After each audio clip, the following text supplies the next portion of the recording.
আমরা সকলেই কমবেশ জানি যে আল্লাহ সুবহানাহু ওয়া তাআলা আমাদের সকলের রিজিক, আমাদের সকলের হায়াত এটা নির্ধারণ করে রেখেছেন। ঠিক না ঠিক?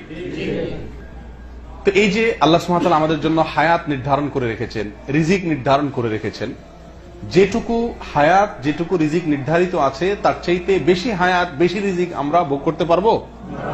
আল্লাহ সুবহানাহু ওয়া তাআলা বলেছেন, ওয়ালা ইউআখিরুল্লাহু নাফসান ইযা জাআ আজালুহা ওয়াল্লাহু খাবীরুম বিমা তা'মালুন। মানুষের যখন সময় এসে যাবে তখন এক বিন্দু পরিমাণ লেট করা হবে না, তখনই তার দুনিয়া থেকে চলে যেতে হবে। তাহলে বোঝা গেল আমাদের হায়াত এবং আমাদের জীবন এগুলো আল্লাহ সুবহানাহু ওয়া তাআলার পক্ষ থেকে কি হায়াত, জীবন নির্ধারিত। রিজিকও আল্লাহ সুবহানাহু ওয়া তাআলার পক্ষ থেকে নির্ধারিত। নবী সাল্লাল্লাহু আলাইহি ওয়াসাল্লাম বলেছেন, সহিহ হাদিসে আসছে যে একটি শিশু যখন মাতৃগর্ভে 4 মাস বয়স হয় গর্ভের, তখন আল্লাহ সুবহানাহু ওয়া তাআলার পক্ষ থেকে একজন ফেরেশতা আসেন, আল্লাহ একজন ফেরেশতাকে পাঠান। এই ফেরেশতা এসে ওই শিশুর মাঝে রূহ ফুৎকার দেন। রূহ কি করে? ফুৎকার দিয়ে থাকেন। এবং এই শিশু দুনিয়াতে এসে কতদিন হায়াত পাবে, কবে সে দুনিয়া থেকে বিদায় হবে সেটা লিখে দেন। এবং আরো লিখে দেওয়া হয় যে এই শিশু পৃথিবীতে এসে কতটুকু পরিমাণ কি রিজিক ভোগ করবে, কি আমল করবে।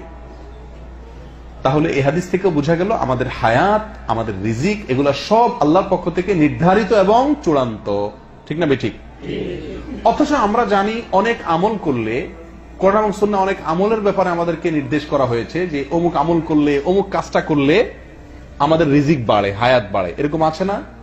তার ভিতরে একটি উল্লেখ করার মতো সহিহ বুখারীতে আসছে, আনাস ইবনে মালিক রাদিয়াল্লাহু তাআলা বর্ণনা করেছেন, নবী সাল্লাল্লাহু আলাইহি ওয়াসাল্লাম ইরশাদ করেছেন, মান সাররাহু আন ইউবসাতা লাহু ফি রিজকিহি আও ইউনসা লাহু ফি আসারিহি ফালিয়াসিল রাহিমাহ। যদি কেউ চায় তার রিজিক বাড়ায় দেয়া হোক, তার হায়াত বাড়ায় দেয়া হোক, এটা যদি কেউ চায়, আশা করে, তাহলে সে যেন তার আত্মীয় স্বজনের সাথে সুসম্পর্ক বজায় রাখে। আত্মীয় স্বজনের সাথে সুসম্পর্ক বজায় রাখলে কি হবে? রিজিক বাড়বে, হায়াত বাড়বে। তাহলে একটু আগেই আমরা শুনলাম যে কোরআন এবং সুন্নায় আল্লাহ সুবহানাহু ওয়া তাআলা আমাদের রিজিক এবং হায়াত এগুলোর ব্যাপারে এগুলোর পরিমাণ আল্লাহ তাআলা চূড়ান্ত করে রেখেছেন। তাকদীরের উপর আমাদের বিশ্বাস আছে না? ঈমানের গুরুত্বপূর্ণ একটি পয়েন্ট হলো তাকদীরের উপরে বিশ্বাস করা। আর তাকদীরের উপরে বিশ্বাস করার মানে হলো আমাদের হায়াত এবং রিজিক আল্লাহ সুবহানাহু ওয়া তাআলা নির্ধারণ করে রেখেছেন, তার ব্যতিক্রম হবে না, এই না?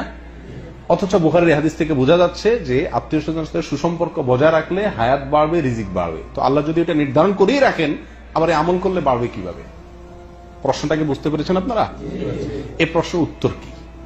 এই প্রশ্নের উত্তরে একটি হাদিস এবং আল্লামা ইবনে তাইমিয়া রাহিমাহুল্লাহর একটি বক্তব্য উল্লেখ করতে চাই।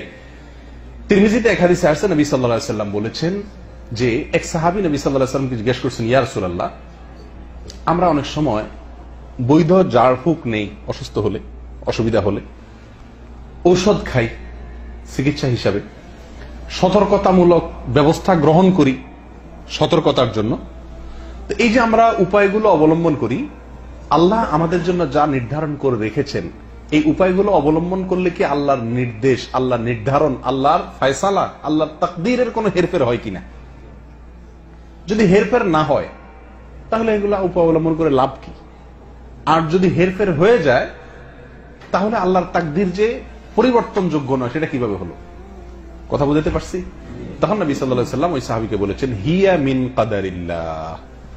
অর্থাৎ এই যে আমরা ওষুধ খাই, ডাক্তারের কাছে যাই বাঁচার জন্য, হায়াত যাতে থাকে, যাতে না মারা যায় সেই জন্য, সুস্থ থাকার জন্য, রিজিকের জন্য আমরা যত উপায় অবলম্বন করি, এই উপায় অবলম্বন করব এবং তার ফলে সুস্থ হব, সুস্থ হওয়ার ফলে আরো কিছুদিন বাঁচবো, এগুলো সব আল্লাহর তাকদীরে কি আছে? লিপিবদ্ধ আছে। তাহলে এই হাদিস থেকে বোঝা গেল আমরা দুনিয়াতে বেশি দিন বেঁচে থাকার জন্য, হায়াত বৃদ্ধি করার জন্য, রিজিক বৃদ্ধি করার জন্য যত আমল করি, যত কাজ করি, যত সতর্কতামূলক ব্যবস্থা গ্রহণ করি, এইগুলো করার পরে টোটাল কতদিন আমার হায়াত হবে, টোটাল কতটুকু আমার রিজিক হবে, তার সবগুলার চূড়ান্ত আল্লাহ সুবহানাহু ওয়া তাআলার কাছে ঠিকই আছে। কথা বুঝতে পারছি? এই বিষয়টি আরো পরিষ্কার হয়ে যাবে মজমুউল ফতোয়াতে আল্লামা ইবনে তাইমিয়া রাহিমাহুল্লাহর একটি কথা থেকে। তিনি বলেছেন যে আল্লাহ সুবহানাহু ওয়া তাআলা নির্দেশ করেন ফেরেশতাকে যে অমুকের রিজিক লেখো, তুমি অমুকের হায়াত লেখো, তখন ফেরেশতা লেখেন যে অমুকের জন্য এত বছর, এত দিন, এত মাস, এত ঘন্টা, এত সেকেন্ড বরাদ্দ। এটা হলো তার হায়াত। কাকে নির্দেশ করেন আল্লাহ তাআলা? ফেরেশতাকে। তো ফেরেশতা ওটা লেখেন। এরপর আল্লাহ সুবহানাহু ওয়া তাআলা তাকে নির্দেশ করেন আরো, যে তুমি আরো লেখো। কি লেখো? যে এই বান্দা যদি সে এই কাজটা করে তাহলে তার হায়াত বৃদ্ধি পাবে, এটা করলে এই পরিমাণ বৃদ্ধি পাবে। এটা হলো শর্ত সাপেক্ষে এক্সটেনশন হায়াত এবং রিজিকের মধ্যে। কথা বুঝাতে পারছি? তখন ফেরেশতা ওইটাও লেখেন। ফেরেশতা জানেন এটা লেখার পরে যে এই লোকটার নিশ্চিত এবং চূড়ান্ত রিজিক বা হায়াত কত দিনের, তার পরিমাণ কি, এটা ফেরেশতা জানেন। কিন্তু ওই যে শর্ত সাপেক্ষে এই কাজ করলে বাড়বে, না হলে বাড়বে না, এটা তার কাজের উপর নির্ভর করবে। এখন সে করে বাড়াইতে পারবে নাকি পারবে না, তার হায়াত টোটাল কোথায় গিয়ে দাঁড়াবে, রিজিকের ফিগার লাস্ট কোথায় গিয়ে দাঁড়াবে, এটা ওই ফেরেশতা জানেন না, আমরাও জানি না। কিন্তু আল্লাহ সুবহানাহু ওয়া তাআলা ঠিকই জানেন। তার মূল হায়াত, মূল রিজিকের সঙ্গে তার নেকামল করলে, ভালো কাজ করলে, সতর্কতামূলক উপায় অবলম্বন করলে যোগ হতে হতে আমাদের হায়াত কোথায় গিয়ে ঠেকবে, আমাদের রিজিক কোথায় গিয়ে ঠেকবে, সেই চূড়ান্ত শেষ পরিমাণটুকু আল্লাহ সুবহানাহু ওয়া তাআলা ঠিকই জানেন। তাহলে আমরা বলতে পারি যে আমাদের তাকদীর এবং রিজিক এটা আগে থেকে আল্লাহ তাআলা চূড়ান্ত করে রেখেছেন।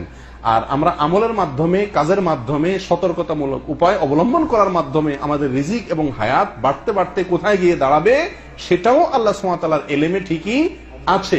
অতএব সেটাও আল্লাহর তাকদীরেরই অন্তর্ভুক্ত। তবে তাকদীরের দুইটা শ্রেণী, কিছু পরিমাণ হায়াত, কিছু পরিমাণ রিজিক যে চূড়ান্ত, যেটাকে তাকদীরে মুবরাম বলা হয়, সেটুকু হয়তো আমরা ওই ফেরেশতা জানেন, আমরা তো সেটুকুও জানি না। আর গায়রে মুবরাম যেটা অচূড়ান্ত, যেটা আমাদের কাজের সঙ্গে সংশ্লিষ্ট, অচূড়ান্ত, সেটা আমাদের দৃষ্টিতে অচূড়ান্ত। ফেরেশতা যিনি, তার দৃষ্টিতে অচূড়ান্ত, যিনি নির্দেশ করা হয়েছে যাকে লেখার জন্য, কিন্তু আল্লাহর কাছে সেটাও কি চূড়ান্ত এবং নির্ধারিত। তাহলে আমরা নেকামল করে রিজিক বাড়াচ্ছি, হায়াত বাড়াচ্ছি, এই বাড়ায় বাড়ায় কোথায় যে ঠেকবো এটাও আল্লাহ জানেন। অতএব ওইটাও আল্লাহর তাকদীরেরই অংশ। কথা বুঝে আসছে ভাই? আল্লাহ তাআলা আমাদেরকে বুঝার তৌফিক দান করেন।